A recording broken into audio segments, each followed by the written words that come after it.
Good afternoon. I'm the next one here to cheer you up. And my topic is cybersecurity, starting to become fashionable.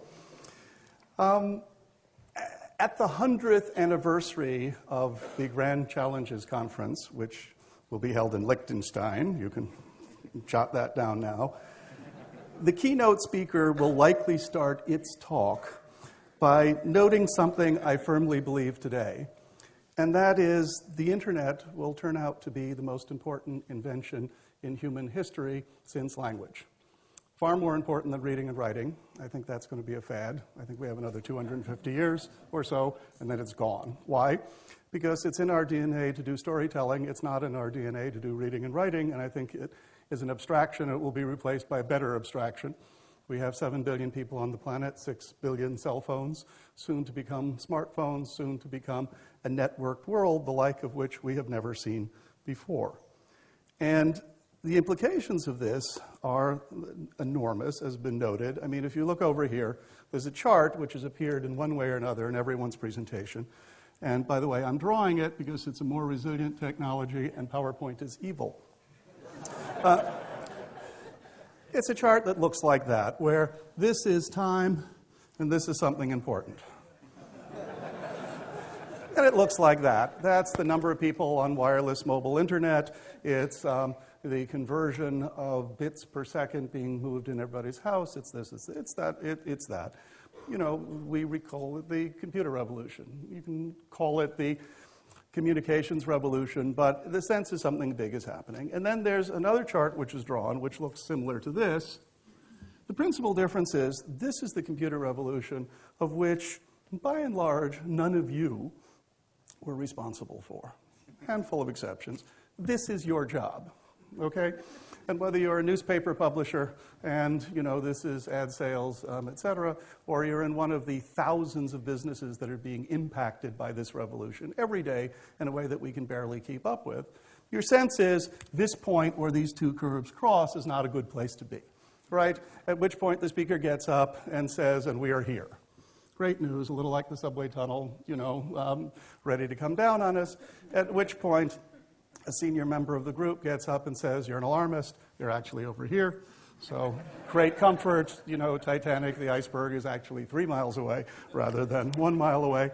At which point some young kid, and we never understand why we allow them into these kinds of meetings, points out we're actually here and we're such dinosaurs, we're already dead, we just don't know it as we're moving forward.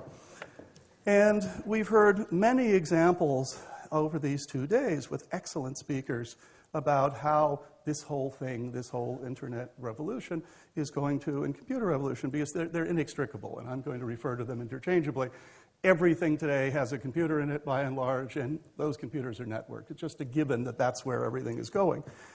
But this computer revolution, to quote American computer scientist Alan Kay, who invented overlapping Windows interfaces, which you see on every computer now, object-oriented programming with his team at Xerox PARC, and this thing called the personal computer, which he conceptualized long. A good person who's had a track record of predicting these things.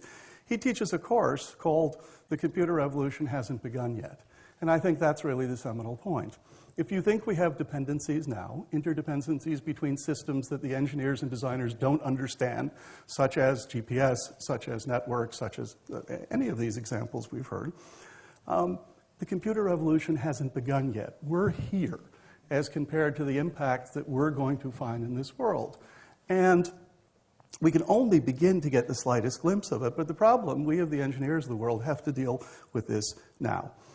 And, you know, this constant evolution where we're pushing farther and farther ahead, why has the internet survived this long? Because there was a brilliance to its authors, many of which are amongst us today, that said we're only going to legislate the lowest level of stuff needed for interoperability. We're not going to come up with some grand plan to solve all the problems of the world.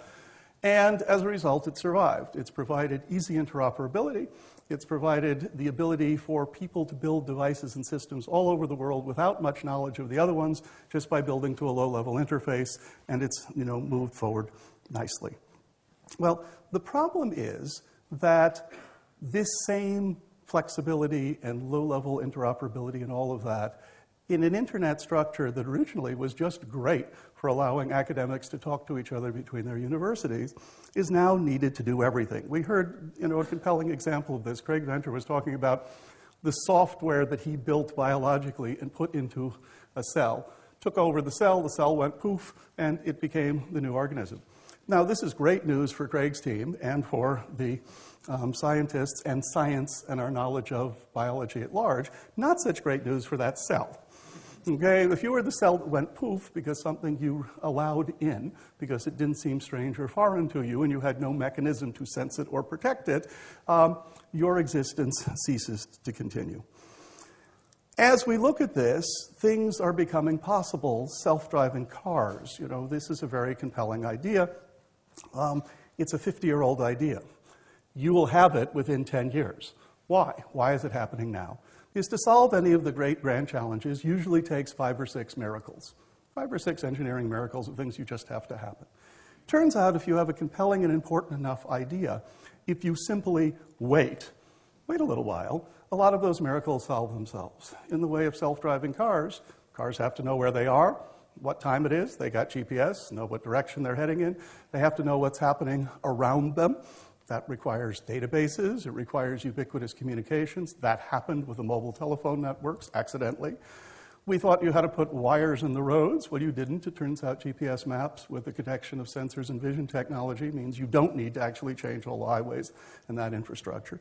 You need a place to put them that the public will accept. We have HOV lanes in many cities, high occupancy vehicle lanes, which can be converted to this. And so one by one, ideas that are too hard because it requires too many miracles. In my experience, you get about 1.5 miracles. If you really push it, 1 miracle is good. All of a sudden happen. The problem is, because what is the problem here? It's this great world. We're going to have pacemakers, hearts. We're going to have these other things all operating by this. The problem is what happens when someone asks all of the million vehicles on the road, why do we have them there? Because they're going to have a lower carbon footprint. They're going to be safer. They're going to eliminate urban congestion on our roads and highways. They're going to increase productivity of society. And they're going to save lives. Craig mentioned in the United States is the only place I know the statistics. Twice as many people die from acquired hospital infections as automobile accidents. If there's a message there, it's if you're in an accident, don't let them take you to a hospital, I guess. But the reality is, it is going to happen. It is an inevitability. But what happens if they all turn left? Now, so you just command them all to turn left. Or what happens if all of the airplanes cease flying? Fly-by-wire airplanes are great things, providing the computers are actually working and functioning and connecting. Or how about if the code in your pacemaker is updated and it's a rock rhythm rather than something that is a more familiar sinus rhythm? The examples are endless. What about the nuclear reactor? There isn't a nuclear reactor that isn't computer controlled, et cetera, et cetera. And people give themselves a false sense of security that they understand these systems. But the reality is, our systems that we engineer, build, and routinely use today exceeded the threshold of complexity where any one person can understand them. None of you understand how your computers work, really. If you understand how the hardware works, you don't understand the software. If you don't understand any of those, you certainly don't understand the networks and what it's connected to and how. And in fact, nobody understands the configuration of this machine we call the internet and all the computers on it. It's too dynamic, it's too changing, we don't understand it. So, what do we do? Well, the implications of this are enormous, and the implications are enormous whether it's from accidental emergent behavior or people who want to do us harm. Why would anyone do this? Why would people break into the internet, break into your computer, do things? The motivations are usual. Sometimes it's intellectual curiosity. That was the hacker trend that I came from. It used to be a compliment to be called a hacker, incidentally. And now that there's big money involved, it's about money. It's about power. It's about influence. It's about gaining knowledge. It's about gaining advantage. And all of these very Darwinian instincts are alive and well and thriving on the internet. Why haven't we heard a lot about it? Why isn't it talked about? Because frankly, the people getting damaged don't particularly like to get up and tell you they've been damaged. If your bank has lost 100 million pounds of your money, they're probably not going to tell you about it unless they really have to. And if the tunnel is getting ready to fall down because a whole series of valves were opened and water undermined a set of foundations, you will find out about it, but the owners of the tunnel may not know about it for a long period of time, especially if people running the computers that are doing the sensing and monitoring have control over those computers. So the reality is we have a very fragile existence based upon these networks and computers. And the problem is trust. How do we understand trust? The problem with trust in this world today is we have old world definitions of trust, new modern definitions of trust have yet to happen. If we're going to fix this thing we call the internet, etc., we either need a new one, which is possible at the refresh rates of technology and electronics. If you had a better idea, you could refresh it and migrate over to it in a reasonable period of time. We need trust models where every piece of hardware has its own identity, which is in hardware. Why do I say in hardware? Because you can't trust software. Software is too complicated, has too many moving parts, and you don't know how to validate that it's the code you think you have in your device. So you have to have a mix of engineered hardware and trusted-ish software that works with it. We have to have a public dialogue and debate about what privacy means. Because if I'm going to have my device positively identify to talk to your device, and it say that it owns me, whether through biometrics or something else, then it has to know who I am. In many areas, there is this common perception that we should be able to be anonymous in everything we do in the internet. Well, you can't do that in the real world. I showed up to this country to be the guests of these great institutions, and I had to prove my identity to get into the country. You buy a house, you have to prove your identity. You do all sorts of transactions, you're asked to prove your identity, but somehow or other we don't think that same sort of trust model has to instantiate itself in the electronic world, and I would put forth to you, it does. You can't have it both ways. We have to be able to design resilient systems where you don't have the plan, as we do now, to keep your enemy and attacker out. Why? Because they're already in your network and they're not going away. Every single person in this room is part of an institution that is being attacked right now in the cyber domain. You are being probed, you are being tested, you are sometimes being penetrated, you are being exfilled, you are being exploited. If you don't believe me, ask your IT person or people. If they say that isn't true, get new ones. So, in the face of this, what do we do? And what can these great academies do?